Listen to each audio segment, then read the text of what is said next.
गीता सत्संग में आप सभी का स्वागत, जहां हम भगवत गीता के तीसरे अध्याय को सूत्र से जानने का प्रयास कर रहे हैं। सभी की ओर से सबको प्रणाम और निवेदन कि आज के गीता सत्संग की शुरुआत करें। आशु जी, बहुत बहुत धन्यवाद। मेरी ओर से भी आप सबको प्रणाम, नमस्कार, चरण वंदना। और यही कहूंगा, योगस्थ कुरु कर्माणि। हम लोग तीसरे अध्याय की चर्चा कर रहे हैं पिछले कुछ दिनों से। और आज एक बार श्लोक नंबर 31 को पढ़ेंगे, फिर आगे चलेंगे। इसे पढ़िएगा। ये मे मतमिदं नित्यम् अनुतिष्ठन्ति मानवाः श्रद्धावन्तो न सूयन्तो मुच्यन्ते तेऽपि कर्मभिः। जो कोई मनुष्य दोष दृष्टि से रहित और श्रद्धा युक्त होकर मेरे इस मत का अनुसरण करते हैं, वे भी संपूर्ण कर्मों से छूट जाते हैं।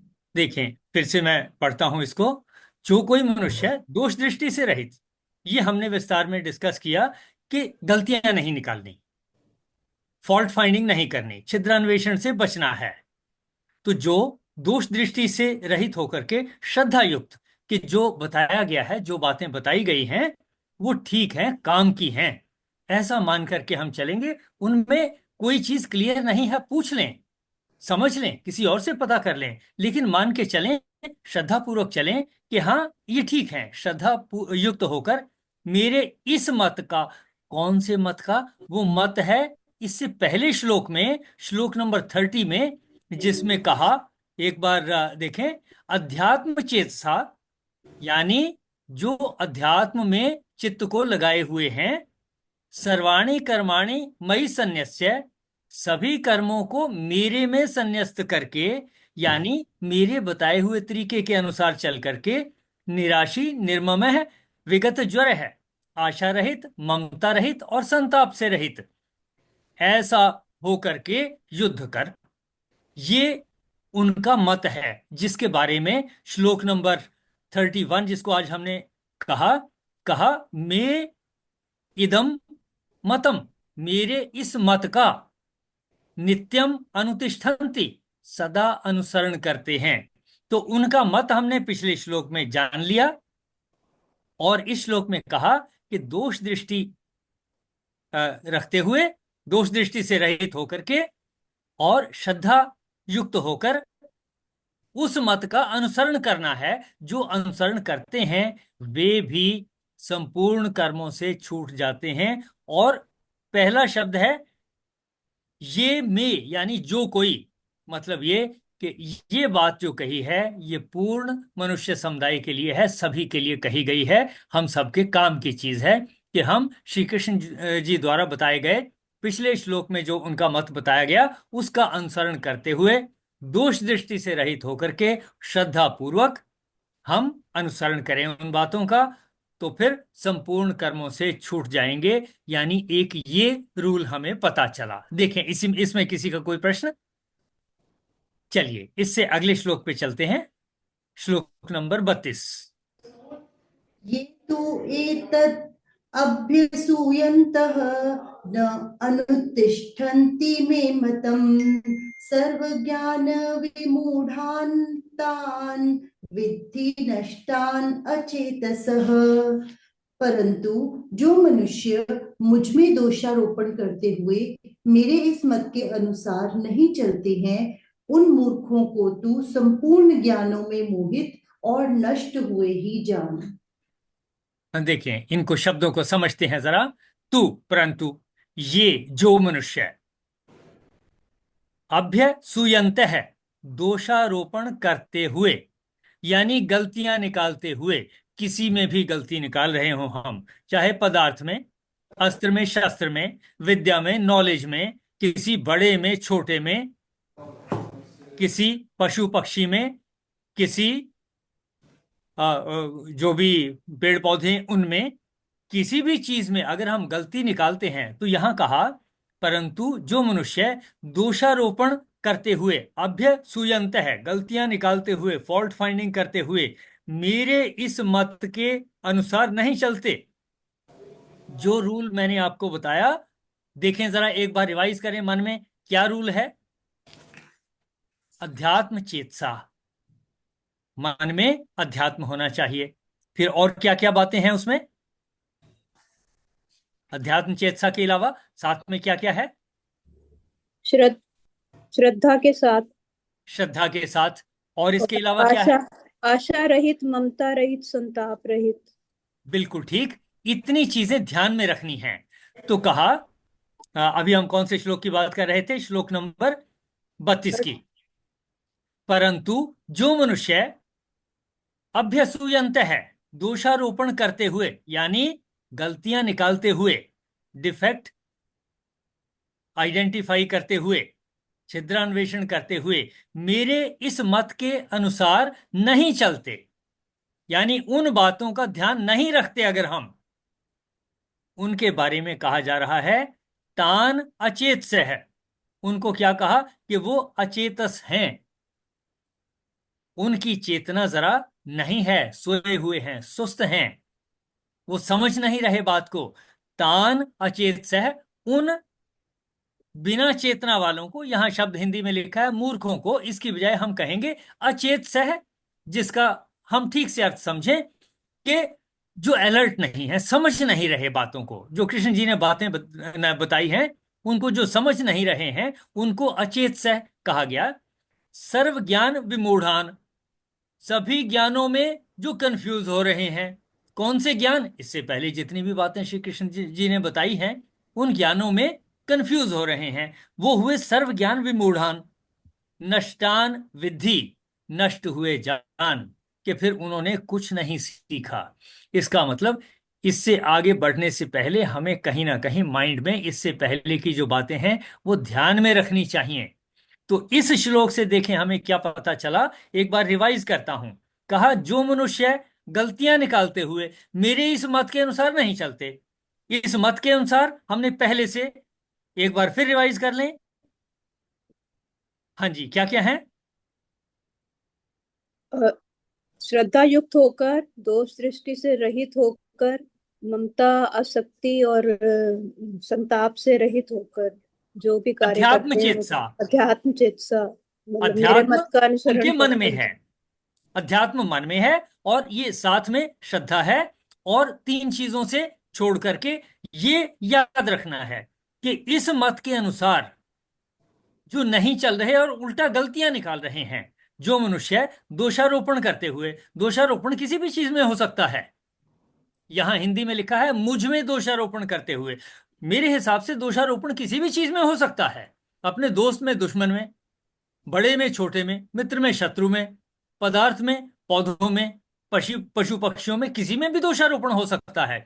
जो जब मनुष्य परमात्मा सब में है, तो अगर हम सब में परमात्मा देखते हैं तो फिर वो परमात्मा में ही दोष आरोपण हो गया ना, अगर हम बिल्कुल किसी ठीक। मित्र कर रहे हैं। लेकिन हम ऐसा कहने की बजाय कि ये भी कह सकते हैं, तो परमात्मा, अगर मुझे याद रहे, ये बात अगर याद रहे कि मैं परमात्मा में दोषारोपण कर रहा हूं, तो फिर तो मैं परमात्मा से भी ऊपर हो गया, कि उसमें मैं, उसके किए हुए में, उसके द्वारा जो कुछ बनाया गया है उसमें मैं गलतियां निकाल रहा हूं। मेरी क्या ताकत, मैं उसी का अंश होकर उसी की शक्ति में गलतियां निकालूं?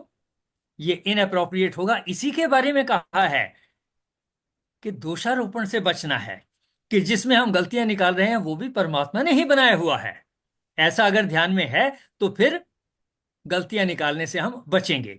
जो जो मनुष्य दोषारोपण करते हुए मेरे इस मत के अनुसार नहीं चलते, एक तो गलतियां निकाल रहे हैं, और वो जो बातें बताई गई हैं उनको फॉलो नहीं कर रहे, उनके बारे में कहा तान अचेत सह, कि वो जो बिना चेतना के हैं, जिनके माइंड से वो भूल गया है।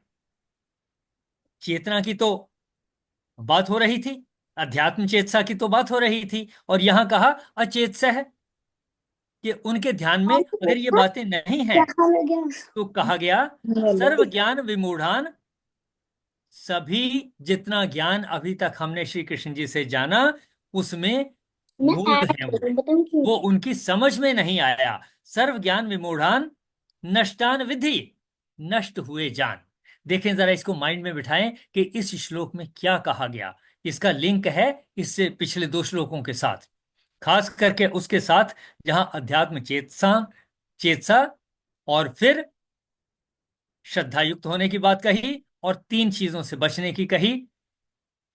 उन बातों को जो ध्यान में नहीं रखते और दोषारोपण करते हैं। देखें जरा, किन चीजों के बारे में कहा कि जिनके माइंड में अध्यात्म नहीं है, श्रद्धा नहीं है, और 3 बातें और जो हैं वो नहीं हैं। जिनके माइंड में वो नहीं है और गलतियां निकालते हैं। चौथी बात ये हो गई, जो इस मत के अनुसार नहीं चलते, इस तरीके से हैं, उनको कहा कि वो उनको नष्ट हुए ही जान।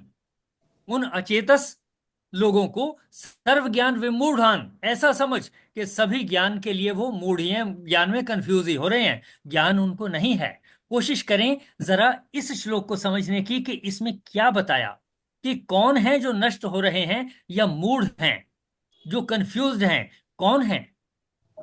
पहली बात क्या है, जो कंफ्यूज है उनकी क्या कैरेक्टरिस्टिक है? सर वो अध्यात्म अध्यात्म चेतसा में में नहीं है। चेतना नहीं है उनकी, ठीक। और अध्यात्म चेतसा में नहीं है, तो उसकी वजह से फिर वो आशा भी रखते हैं श्रद्धा और श्रद्धा ममता नहीं है, रखते हैं, और वो संताप भी उनको होता है, और ठीक। वो दूसरों में गलतियां निकालते हैं बिल्कुल और ठीक, यहां इस श्लोक से गलतियां पता चला कि दोषारोपण करते हैं और उसके दोषारोपण अनुसार करते नहीं हैं। चलते। उनके बारे में क्या कहा? हाँ जी।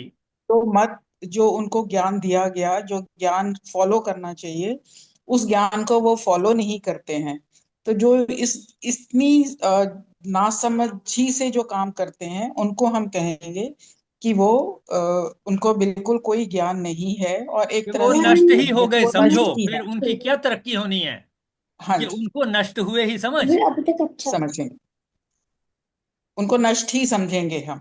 उनको नष्ट ही समझेंगे क्योंकि उन्होंने समझेंगे। अभी तक, इसका मतलब ये कि अभी तक अगर मैं भी भगवत गीता की बताई हुई बातें, और खास करके ये जो इससे पीछे बताई, जिसको मैं बार बार रिपीट कर रहा हूं, अध्यात्म चेतसा, अध्यात्म, हाँ हमारे जी, चेतन में अध्यात्म होना चाहिए, होना श्रद्धा चाहिए। होनी चाहिए, उसके बाद आशा रहित, संताप रहित, ममता रहित।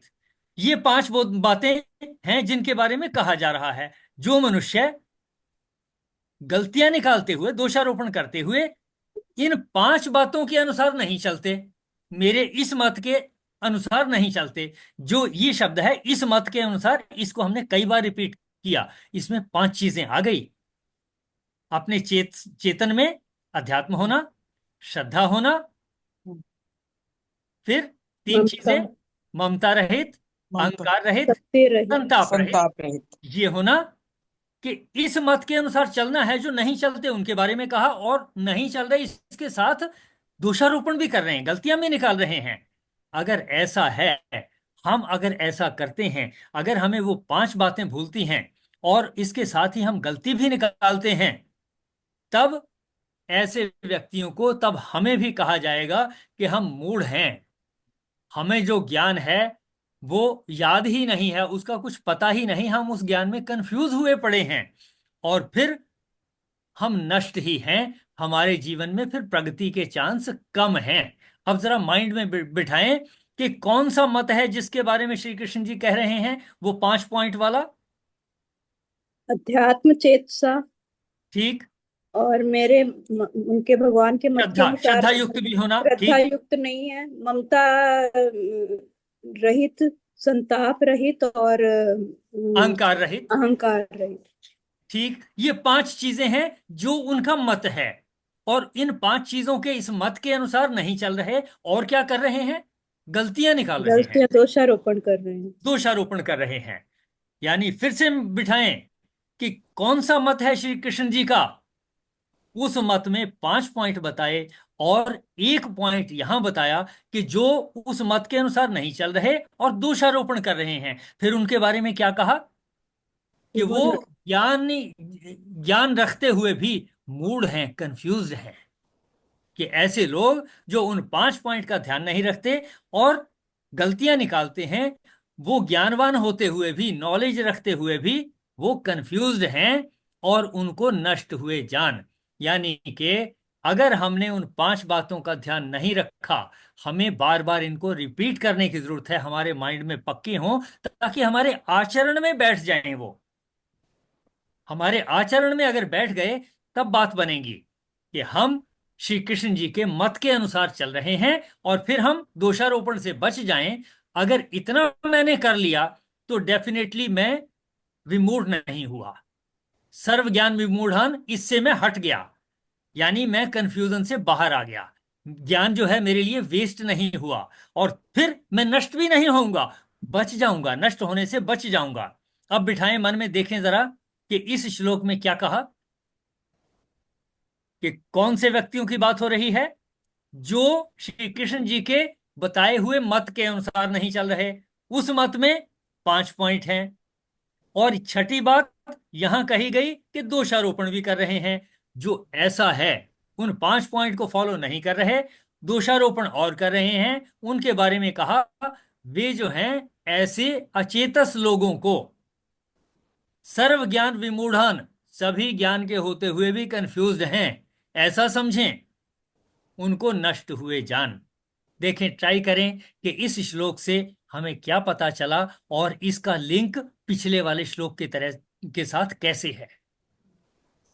सर कि जो लोग परमात्मा की बात को नहीं मानते और दूसरों में दोषारोपण भी करते हैं। हाँ, रुके ऐस- रुके जरा, रुके जरा। यहां मैं ये कहूंगा, जो इस श्लोक के अनुसार है, मेरे इस मत के अनुसार, वो मत कौन सा है उसको जरूर कहें, रिपीट करें, वो 5 पॉइंट हाँ वाला मत। हाँ जी, वो मत ये प्लीज नहीं हुआ कंटिन्यू। हाँ ना जी। कि जो लोग अध्यात्म के अनुसार नहीं चलते, अध्यात्म की राह पे नहीं चलते, ऐसे कह सकते हैं। ठीक और ठीक जो श्रद्धावान नहीं है, ठीक। और आशा आशा रहित, आशा संताप रहित है, रहित, अहंकार रहित, और ये 3 पॉइंट और हैं। हाँ जी, ममता रहित और संताप रहित। ठीक। तो जो इन ऐसे चीजों को 5 को फॉलो नहीं फॉलो कर रहे, नहीं और करते क्या कर रहे हैं गलती, और दूसरों में फॉल्ट निकालते हैं, फॉल्ट निकाल रहे हैं, जो ऐसा कर रहे हैं उनके बारे में क्या कहा, वो कि नष्ट वो हो जाते हैं। मूड हैं, उनकी नॉलेज जो है वो नॉलेज के बारे में कंफ्यूज्ड हैं। सर्व ज्ञान विमूढ़ान, उन्होंने जितनी भी नॉलेज ली है उसमें वो कंफ्यूज्ड हैं, मूड हैं, ऐसा समझ में आता है। और अगर ऐसा है, तब एंड रिजल्ट क्या है उसका, नष्ट हुए ही जान। ऐसे व्यक्तियों को नष्ट हुए ही जान। somebody else also to try, कि इस पूरे श्लोक का, जैसा अभी तक आशु जी ने भी एक्सप्लेन किया, क्या मीनिंग बनता है, ताकि ये हमारे माइंड में बैठ जाए और हम इसके अनुसार आचरण शुरू करें। एनीवन, करें प्रयास कि श्री कृष्ण जी का मत क्या है इस श्लोक में, जिसका रेफरेंस है 5 हरदीप पॉइंट भाई वाला मत पांच साहब, है। पांच हरदीप बात भाई साहब बोले कि हरदीप भाई साहब, करें ट्राई कि श्री कृष्ण जी का मत कौन सा है, जिसका रेफरेंस, जिसका जिक्र हो रहा है इस श्लोक में। 5 गीतांजलि जी, पॉइंट वाला मत है, हाँ जी। कुसुम जी। करें ट्राई। 5 पॉइंट वाले मत में पहली चीज है अध्यात्म चेतसा, हमारे चित्त में अध्यात्म होना चाहिए। दूसरी बात है श्रद्धावान होना। फिर 3 पॉइंट और कौन से हैं, अहंकार रहित, ममता ममता रहित, रहित, संताप रहित। संताप रहित। ये 5 हुए। बिठाएं जरा, इसी को रिपीट करें कि श्री कृष्ण जी का कौन सा मत है जिसकी चर्चा इस श्लोक में हो रही है, उस मत के 5 पॉइंट कौन से हैं, करें कोशिश। अध्यात्म चेतसा, ठीक श्रद्धा, ठीक अहंकार रहित, ठीक। संताप रहित और ममता रहित। ये 5 हैं जिनके बारे में बात हो रही है, जिसके बात है, बारे में श्री श्री कृष्ण जी कह रहे हैं जो मेरे इस मत के अनुसार नहीं चलते। नहीं और चल, गलती क्या करते हैं, दोषारोपण साफ करते हैं। दोषारोपण करते हैं, कि जो श्री कृष्ण जी के उस मत के अनुसार, 5 पॉइंटों वाले मत के अनुसार नहीं चलते और दोषारोपण करते हैं, उनको क्या कहा, वो कैसे हैं, ज्ञान में नष्ट विमूढ़ हुआ हैं, जानो, विमूढ़ ज्ञान है। में, पूरे ज्ञान में कंफ्यूज्ड हैं। क्या कहा उसके, उनके बारे में, कि वो ज्ञान के बारे में कंफ्यूज्ड हैं, मूड हैं। तो उनको क्या समझना है, नष्ट हुआ जानो। नष्ट नष्ट हुआ हुआ जान। समझो। हाँ जी। देखें जरा इस श्लोक का, इनको क्योंकि सर इसका, हाँ जी, इनको सर अशांत भी कह सकते हैं ना, कि अशांत चित्त वाले हैं, कि उनका मन भी जो ऐसे है वो एक तरह से अशांत है, हाँ ये जैसे ठीक, सम भाव में नहीं है, अशांत है, मतलब मूड वैसे बिल्कुल ही हो ठीक, गया ना। उसके मन में, जो अशांत है उसके मन में संताप रहेगा। बिल्कुल ठीक जो आप कह रही हैं, ठीक कह रही हैं, मिलते जुलते शब्द हैं, मीनिंग हमारी समझ में आता है। इस श्लोक से हमें बड़ा क्लियर माइंड में बैठ जाना चाहिए कि हमने श्री कृष्ण जी के कौन से मत को फॉलो करना है। नंबर एक, चित्त को अध्यात्म में लगाना है। नंबर दो, श्रद्धा सहित हमने काम करने हैं, श्रद्धा रखनी है, कही भाई उनकी कही गई बातों में श्रद्धा रखनी है। तीसरा, अहंकार से बचना है, और ममता से ममता से बचना है, संताप से बचना है। ये है श्री कृष्ण जी का मत, जिसके बारे में इस श्लोक में कहा कि जो मेरे इस मत के अनुसार नहीं चलते और साथ में दोषारोपण भी करते हैं, उनके बारे में कहा कि वो तो कंफ्यूज ही हैं, वो नॉलेज के बारे में कंफ्यूज्ड हैं, वो अचेतस हैं और सर्व ज्ञान विमूढ़ हैं। जितनी नॉलेज उन्होंने पाई है उसके बारे में वो कंफ्यूज्ड हैं। और अगर ऐसा है तो कहा उनको नष्ट हुए जान। तो हमें बार बार इसकी रेपिटेशन करनी होगी, याद करना होगा। हाँ जी, और किसी का कोई पॉइंट, फिर आगे चलेंगे। एनीवन? चलिए गिलास मंदिर में आ गया। चलिए आशु जी, इससे अगले श्लोक पे चलते हैं। जी सर। श्लोक नंबर 33। जी सर। सदृशं चेष्टते स्वस्याः प्रकृतिः ज्ञानवान् अपि प्रकृतिं यान्ति भूतानि निग्रहः किं करिष्यति। ज्ञानी पुरुष भी अपनी प्रकृति के अनुसार कार्य करता है, क्योंकि सभी प्राणी तीनों गुणों से प्राप्त अपनी प्रकृति का ही अनुसरण करते हैं। भला दमन से क्या हो सकता है। समझते हैं संस्कृत के शब्दों को भी और अर्थ को भी। सदृशम चेष्टते स्वस्या प्रकृतेः ज्ञानवान अपि, कहा भूतानि यानी सभी प्राणी, प्रकृतिम, अकेले मनुष्य की बात नहीं कही जा रही, भूतानि सभी प्राणी जिनमें प्राण है, यानी पेड़ पौधे भी शामिल हो गए, जीव जंतु शामिल हो गए, सब कुछ इसमें आ गया, मनुष्य भी आ गए। भूतानि सभी प्राणी, प्रकृतिम प्रकृति को, यान्ति प्राप्त होते हैं। इसका मीनिंग समझते हैं जरा, कि कोई प्राणी प्रकृति को कैसे प्राप्त होता है। जो गाय का बछड़ा है उसको बड़ा होकर के गाय की ही शक्ल में आना है, उसको पैदा होते ही गाय की तरह व्यवहार करना है। मनुष्य का बच्चा है, उसको मनुष्य की तरह से ही कुदरत ने बनाया, उसकी जो प्रोग्रेस है वो उसी की तरीके से होगी। पशु पक्षियों में से जो जैसा है, जिस जाति का है, उसी जाति के अनुसार उसकी वृद्धि होगी, उसी के अनुसार उसके गुण होंगे। तो ये है मीनिंग, सभी प्राणी प्रकृति को यान्ति प्राप्त होते हैं, यानी मनुष्य के जो बच्चे हैं वो मनुष्य की तरह से आगे प्रोग्रेस करेंगे। पेड़ पौधे अपने बीज के अनुसार प्रोग्रेस करेंगे, जन्म लेंगे, आगे बढ़ेंगे, फल फूल लगेंगे। जीव जंतु जिस जिस प्रकृति के वो हैं उस प्रकृति के अनुसार चलेंगे। प्राणियों की बात हो रही है, अकेली इंद्रियों की बात यहां नहीं हो रही अभी। भूतानि प्रकृतिम यान्ति, सभी प्राणी प्रकृति को प्राप्त होते हैं। कौन सी प्रकृति? जैसा उनको बनाया कुदरत ने। मुझे मनुष्य बनाया, किसी को पुरुष बनाया, किसी को स्त्री बनाया, किसी को पेड़ पौधा बनाया, किसी को जीव जंतु बनाया, कुछ भी बनाया, तो सभी प्राणी प्रकृति को प्राप्त होते हैं। यानी जैसा उन्होंने सीखा, एक पक्षी का बच्चा जैसे ही थोड़ा बड़ा होता है वो चोंच से दाने चुगने शुरू करेगा और कीड़े मकोड़े पकड़ने के प्रयास नेचुरली उसको आएंगे। यानी प्रकृति ने उसको जो शक्ति दी है उसको वो प्राप्त होता है। फिर से देखें, सभी प्राणी प्रकृतिम यान्ति, प्रकृति को प्राप्त होते हैं।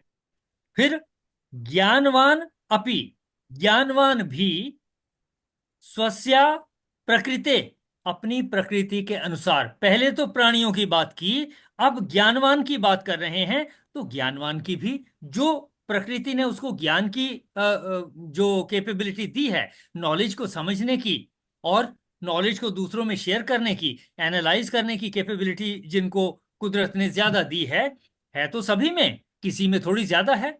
ज्ञानवान भी, ज्ञानवान कौन से हैं? जिनको कहा कि वो श्री कृष्ण जी के बताए हुए मार्ग के अनुसार चलते हैं, समभाव में रहते हैं और जो 5 पॉइंट बताए उनको फॉलो करते हैं, तो उनको ज्ञानवान कहा जाएगा। बाकियों को फिर मूढ़ कहा गया, अचेत सा कहा गया। ज्ञानवान भी स्वस्याह अपनी प्रकृति, प्रकृति के अनुसार, जैसे सभी प्राणियों की अपनी अपनी प्रकृति है, वैसे ही ज्ञानवान की प्रकृति है, यानी कुदरत ने जो शक्ति उसको दी है उसके अनुसार। सदृशम के अनुसार चेष्टते, चेष्टा करता है कि मुझे अगर ये कैपेबिलिटी दी है कि मैं एक एक शब्द पढ़ करके उसके अनुसार आपसे बातचीत करूं, तो मैं उसके अनुसार चेष्टा कर रहा हूं। कोई और किसी दूसरे तरीके से इसी श्लोक को या इन्हीं श्लोकों को, भगवत गीता को पढ़ेगा और एक्सप्लेन करेगा, वो उसको दिया है, वो कैपेबिलिटी कुदरत ने उनको उस तरीके की कैपेबिलिटी दी है। तो कहा ज्ञानवान भी अपनी प्रकृति के अनुसार, यानी जैसा उसको कुदरत ने कैपेबिलिटीज दे दी और साथ में उसने कुछ और डेवलप कर ली, चेष्टते, चेष्टा करता है। फिर कहा निग्रह किम करिष्यति, हट क्या करेगा कि मैं जबरदस्ती कुछ नहीं कर सकता, करूं भी तो उसका कोई ज्यादा बड़ा फल नहीं होने वाला। प्रकृति कुछ और है, मेरी प्रकृति में है कि मैं भगवत गीता को इस तरीके से पढ़ूं, समझूं, आपके साथ इंटरेक्शन करूं। मैं किसी और तरीके से ट्राई करूंगा, फेल हो जाऊंगा। मैं एक तरीके से जानता हूं, एक तरीके की मुझे नॉलेज है, मैं किसी दूसरे तरीके की नॉलेज के हिसाब से चलना शुरू कर दूंगा जिसका मुझे पता नहीं है, नहीं बात बनेगी, जबरदस्ती नहीं हो सकता। तो इस श्लोक में कहा सभी प्राणी प्रकृति के अनुसार काम करते हैं, यानी जैसी कैपेबिलिटी कुदरत ने उनको दी है, अगर उनकी कैपेबिलिटी में, उनके स्वभाव में उनका आईक्यू थोड़ा ज्यादा है और वो एनालिटिकल माइंड से चलते हैं, वो उसी के हिसाब से चलेंगे। कोई दूसरा है जो कहता है देखिए ये सारी बात छोड़ो, मुझे नहीं पता भगवत गीता में क्या लिखा है, मुझे कुछ लेना देना नहीं है रामायण में क्या लिखा है, ना रामचंद्र जी से ना किसी परमात्मा से, मुझे तो मेरे गुरु जी ने जो बात बताई है मुझे वो फॉलो करनी है।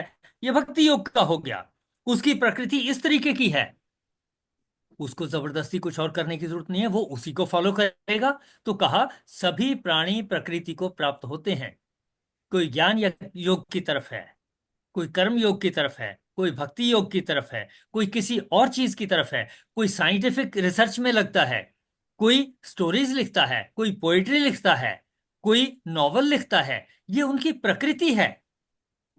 और वो जबरदस्ती उससे हट करके कुछ और करना चाहें तो उतना अच्छा नहीं हो पाएगा। हाँ, हम किसी चीज को समझते हैं, वो हमें शुरू में मुश्किल लग सकती है और थोड़ा प्रयास करें, उसके बाद हो सकता है कि हमें वो अच्छी लगने लगे। एक समय ऐसा था जब मैं ये मान के चलता था कि मुझे टीचर नहीं बनना, मुझे बाकी सब काम करने हैं, मुझे एमएससी करनी है, मुझे ये करना है, मुझे फिजिक्स पढ़नी है, मुझे टीचर नहीं करना, मुझे बीएड नहीं करनी।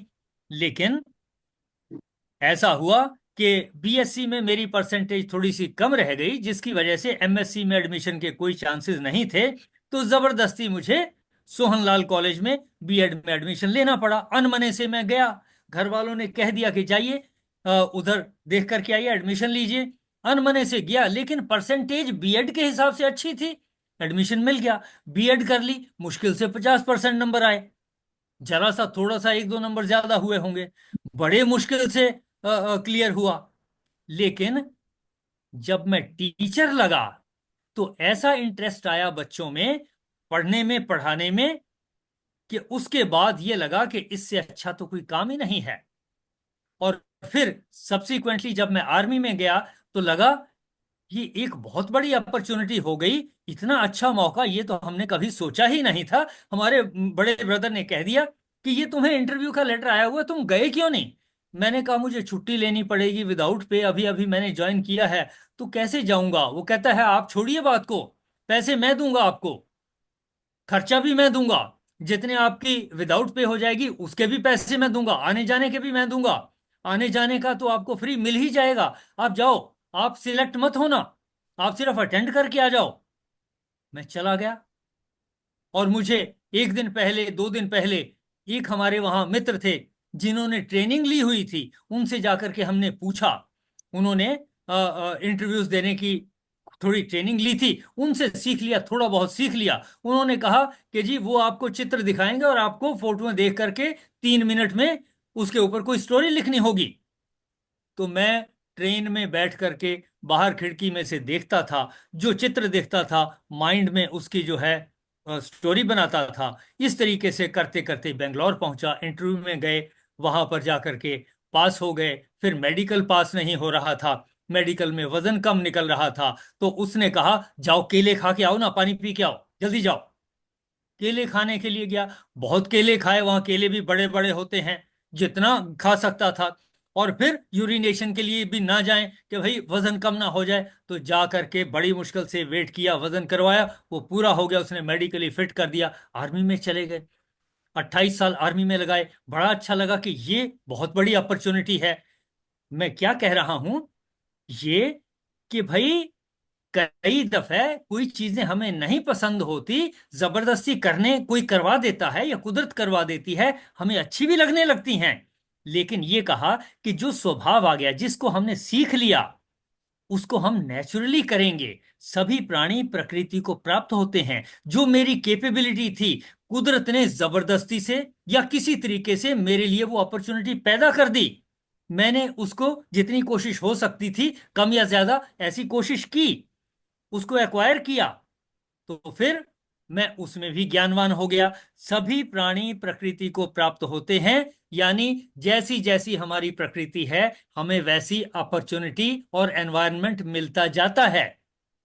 किसी भी तरीके से ज्ञानवान भी अपनी प्रकृति के अनुसार चेष्टा करता है। पहले सभी प्राणियों के बारे में कहा, फिर ज्ञानवान के बारे में कहा, और अंत में कहा निग्रह किम करिष्यति, फिर हट क्या करेगा, फिर जबरदस्ती क्या करूंगा। यानी हम जबरदस्ती कुछ नहीं कर पाएंगे। हाँ, अपॉर्चुनिटी आती है तो उसका फायदा उठाएं। देखें जरा इस श्लोक का क्या मीनिंग है, एक बार रिपीट कर देता हूं। कहा सभी प्राणी अपनी प्रकृति को प्राप्त होते हैं, यानी हमारा जो नेचर है, हम उसी के अनुसार काम करेंगे। जबरदस्ती की कोई बात नहीं है, हमें उसी में प्रसन्नचित्त रहना है। ज्ञानवान भी अपनी प्रकृति के अनुसार करेगा, यानी जो ज्ञानवान नहीं है वो भी अपनी प्रकृति के अनुसार करेगा, जितनी उसकी नॉलेज और आईक्यू है और लर्निंग है उसके हिसाब से करेगा। जो नॉलेज वाला है, ज्ञानवान है, वो भी अपनी प्रकृति के अनुसार करेगा।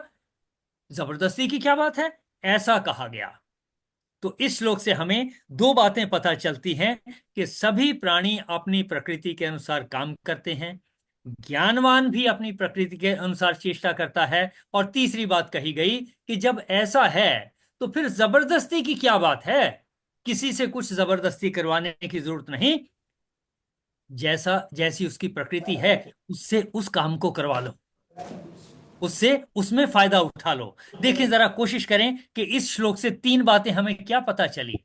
पहली बात क्या है, सर सभी पहली बात प्राणी, तो हाँ जी, सर पहली बात तो ये पता चली कि सभी प्राणी जो हैं वो प्रकृति के अनुसार कार्य करते हैं। उनकी जैसे उनकी अपनी प्रकृति के अनुसार, उनकी उनकी दूसरे की अपनी नहीं। हाँ, अपनी प्रकृति जैसी है उनकी, अपनी जैसा कुदरत ने बनाया उसके अनुसार काम करते हैं। दूसरा जैसे देखिए, कोई जानवर है उसके जैसे बच्चे हैं वो उसी की तरह काम करे। ठीक पक्षी है वो वैसे ही चोगा चुगेगा जैसे उसका उसकी प्रकृति है, राइट। ठीक, तो इसी तरह जो ज्ञानी है ज्ञानवान है वो भी अपनी प्रकृति के अनुसार ही कार्य करते हैं। बिल्कुल ठीक। जिस चीज अगर में, जिस सब्जेक्ट में उसका इंटरेस्ट होगा, उसमें वो आगे बढ़ जाएंगे। ठीक, आगे बढ़ जाए, अगर सब प्रकृति के अनुसार ही होता है प्राणियों का, तो फिर हट किस बात का, फिर जबरदस्ती हाँ क्यों की जाए।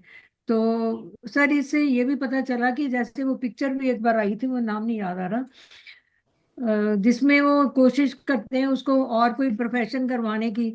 तो बच्चे का अगर इंटरेस्ट म्यूजिक में है तो म्यूजिक की तरफ ही जाना चाहिए उसको, बिल्कुल ठीक, बिकॉज वो प्रकृति उसकी वो है उसकी प्रकृति वैसी है। बिल्कुल ठीक, बिल्कुल ना। ठीक। वो ऐसे उसी के वरना अनुसार चेष्टा करेगा। बिल्कुल हाँ, ठीक, हाँ जी, अपने बच्चों का भी ध्यान रखना चाहिए कि उनका इंटरेस्ट उनकी प्रकृति कैसी है, उसको ही एनकरेज करना चाहिए, राइट।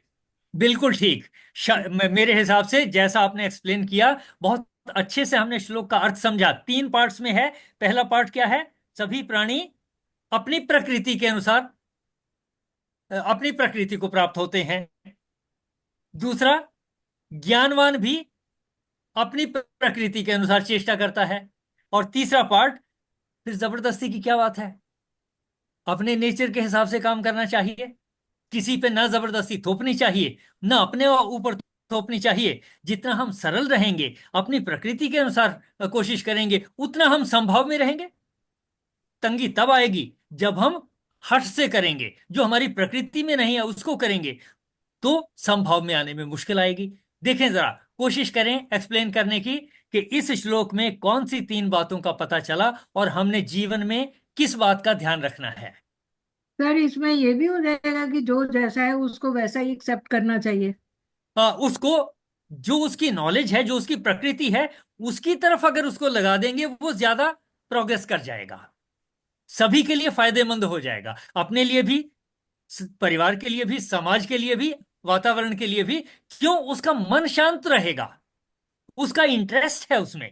राइट, ठीक है ये सर। जो आपने बात कही बिल्कुल ठीक कही, ठीक कि जैसी जिसकी प्रकृति है उसके हिसाब से उसको डेवलप होने दे। अपने बच्चों को भी जिस चीज में उनका इंटरेस्ट है, हाँ, अब उनको अगर नहीं पता कि किस में इंटरेस्ट है, जैसे मैंने कहा मुझे नहीं पता था, मैं पहले सोचता था टीचर नहीं बनना, फिर जब बन गया तो बहुत अच्छा लगा, सोचा कि ये करूंगा वो करूंगा।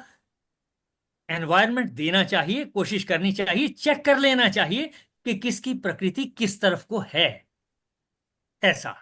देखें जरा, एनीवन एल्स? आज की चर्चा को इसी श्लोक तक सीमित रखेंगे, जो भी थोड़ा समय और है उसमें इसी के बारे में चर्चा करें कि इस श्लोक से हमने क्या सीखा। यानी हठ नहीं करना है, सभी प्राणी अपनी प्रकृति को प्राप्त होते हैं, यानी उसके अनुसार ही करेंगे।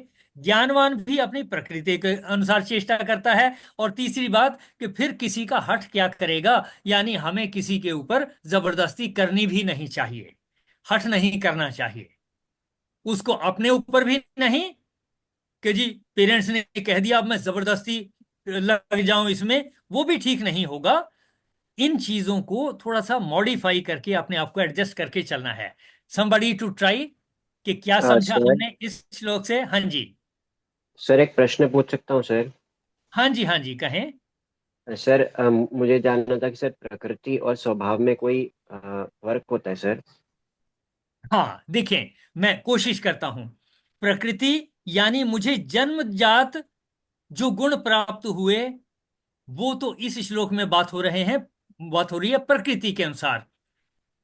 पेड़, जी एक बीज की प्रकृति है पेड़ बन जाने की, किसी दूसरे बीज की प्रकृति है बेल बन जाने की, किसी तीसरे बीज की कुछ और प्रकृति है, किसी और तरीके से पशु पक्षियों में जो उनके बच्चे हैं उनकी प्रकृति उनके हिसाब से हो जाने वाली है।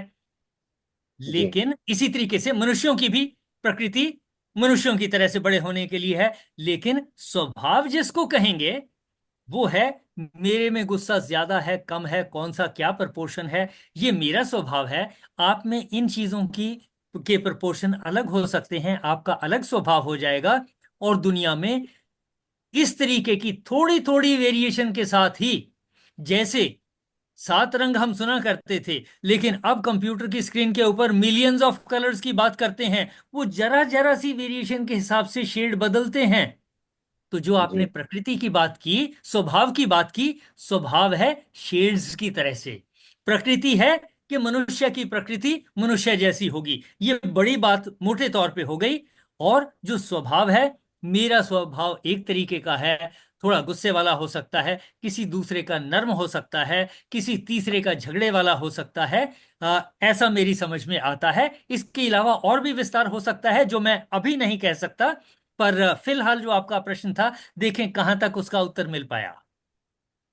जी सर, मैं संतुष्ट हूँ सर प्रश्न के उत्तर से, बहुत बहुत धन्यवाद। और सर जो श्लोक है उसका अर्थ तो कुछ ऐसे है कि हर प्राणी को अपनी प्रकृति होती है, प्रभु के द्वारा हर प्राणी को अपनी प्रकृति मिलती है और उसी प्रकृति के अनुसार हर प्राणी काम करता है। और ज्ञानवान भी अपनी प्रकृति के अनुसार ही कार्य करता है। और हमें किसी की प्रकृति को बदलने का हट नहीं करना चाहिए, हमें खुद पर बिल्कुल भी। ठीक, आपने तीनों पॉइंट जो हैं श्लोक के बहुत अच्छे से समझे हैं और एक्सप्लेन किए हैं। मैं मानता हूं कि इस तरीके से अगर हम प्रयास करते रहेंगे, जिस चीज का हमें नहीं पता, लेकिन हम हठ नहीं कर रहे, हम यहाँ एनालाइज करके कोशिश कर रहे हैं समझने की, इसको हठ नहीं कहेंगे, ये प्रयास है, हमारी कुदरत, हमारी प्रकृति के अनुसार हमारे ये प्रयास हैं, हम समझने की कोशिश करते हैं। देखें जरा, और किसी का कोई पॉइंट? चलिए, सर हाँ जी। इसमें अभी ये भी आजकल एप्टीट्यूड टेस्ट होने लग गए, जिससे कि बच्चों का पता चलता है कि उनकी इंक्लिनेशन किस तरफ को है, तो उसी हिसाब से फिर आगे वो उस लाइन में जा रहे हैं।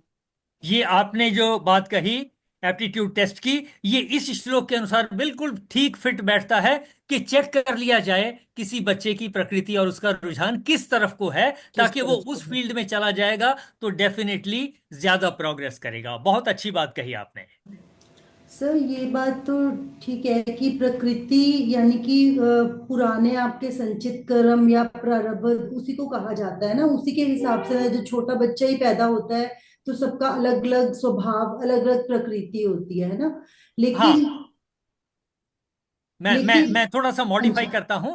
ये एक तो हमने समझा कि जीव जंतुओं की प्रकृति उन जैसी है, मनुष्यों की प्रकृति मनुष्यों जैसी है, इनके बच्चों की प्रकृति ये मोटे तौर पे उन जैसी होगी। दूसरा जो आपने बात कही, जीन्स के हिसाब से किसी का रुझान, किसी की सेहत, किसी की शक्ल सूरत, बनावट, ये चीजें उसके हिसाब से होंगी, ये भी उनकी प्रकृति में शामिल है। तो इसी के बारे में कहा जा रहा है, जैसे कि ज्ञानवान अपनी प्रकृति के अनुसार, जो ज्ञानवान नहीं है वो अपनी प्रकृति के अनुसार, जिसमें जिसके जीन्स हैं, जैसे जीन्स हैं जो हमें प्राप्त हुए उसके अनुसार। ये ठीक कहा, जो बात आपने कही बिल्कुल ठीक कही कि हमने इन चीजों के अनुसार, और जैसा मैडम ने अभी बताया, हम एप्टीट्यूड टेस्ट के हिसाब से देखते हुए कि किस तरफ रुझान है, उसी के अनुसार आगे चेष्टा करें। अपनी बात को पूरा करें आप। वो ठीक है सर, एप्टीट्यूड के हिसाब से हम आराम हो जाता है, हमें पता चल जाता है कि हम कंफ्यूज हैं तो हमें उससे वो एनालाइज कर सकते हैं कि आप किस चीज में अच्छा कर पाओगे। लेकिन जैसे जो हम पुराने लोगों में या अब तक के अपनी जनरेशन तक हम बोलते हैं तो थोड़े कंट्रोल्ड हैं वो सब लोग। लेकिन अभी जैसे अगर हम स्कूल में भी बिल्कुल कहने का किसी को राइट नहीं है, डांट भी नहीं सकते आप बच्चों को। आपके टाइम में हमारे टाइम में तो अच्छी खासी डांट पड़ा करती थी घर पे भी और स्कूल में भी।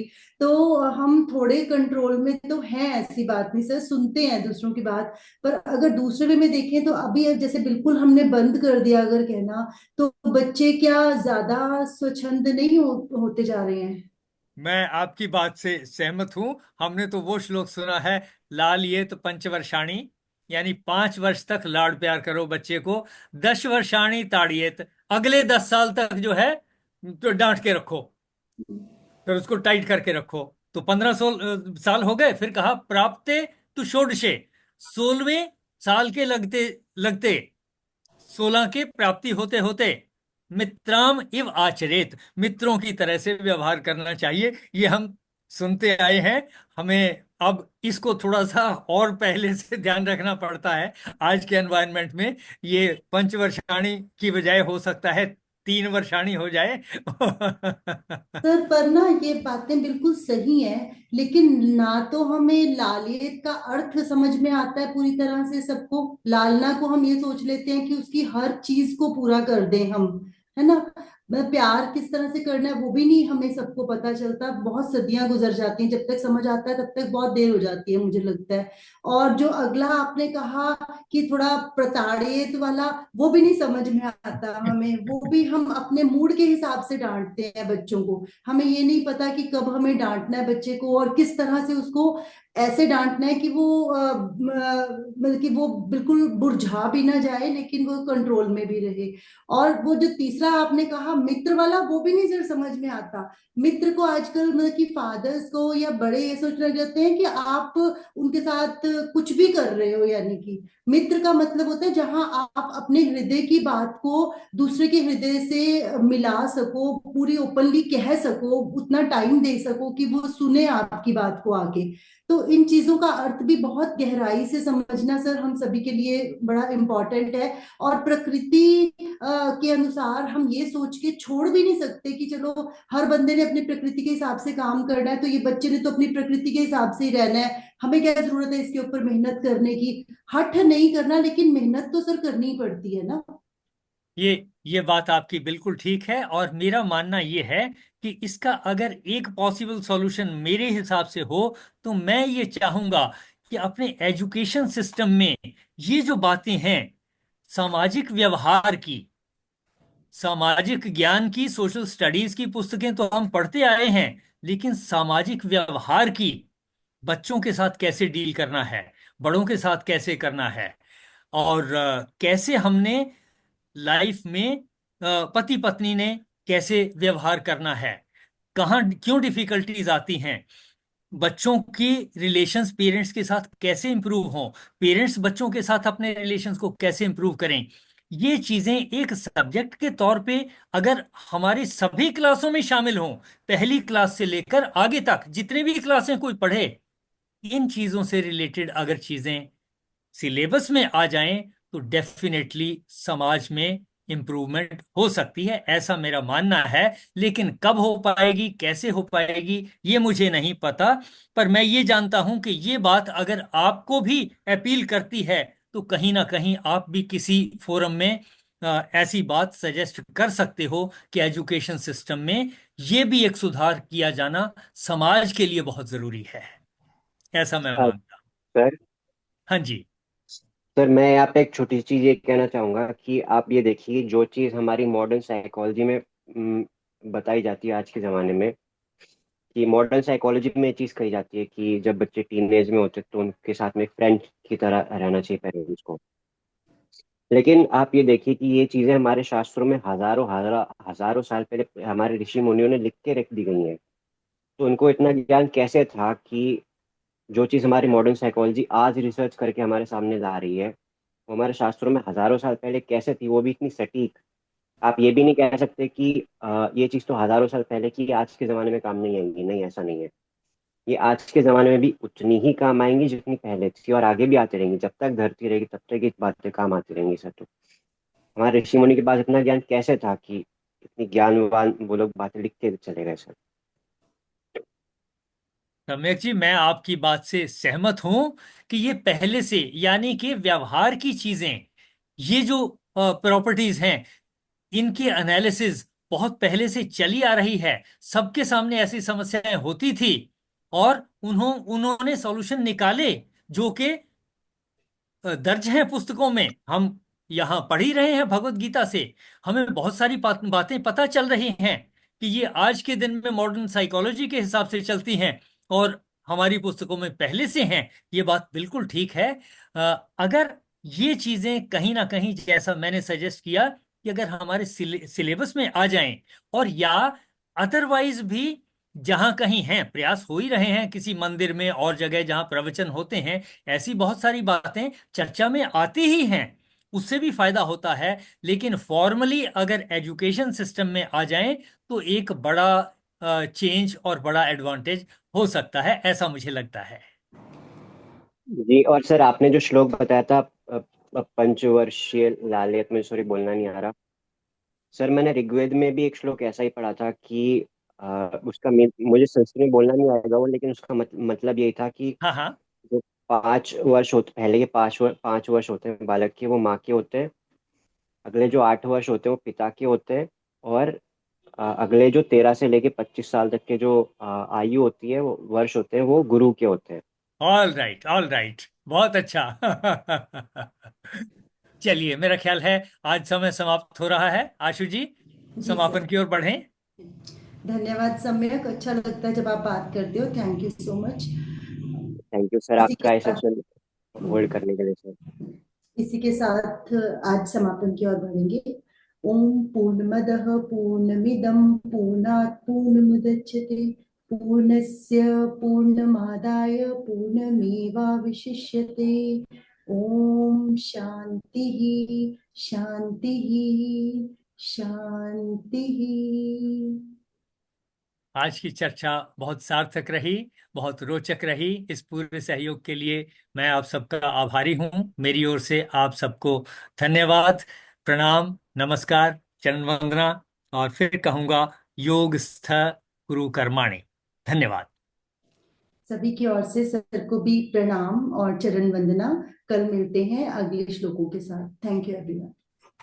जय स्पष्ट सर, जय स्पष्ट।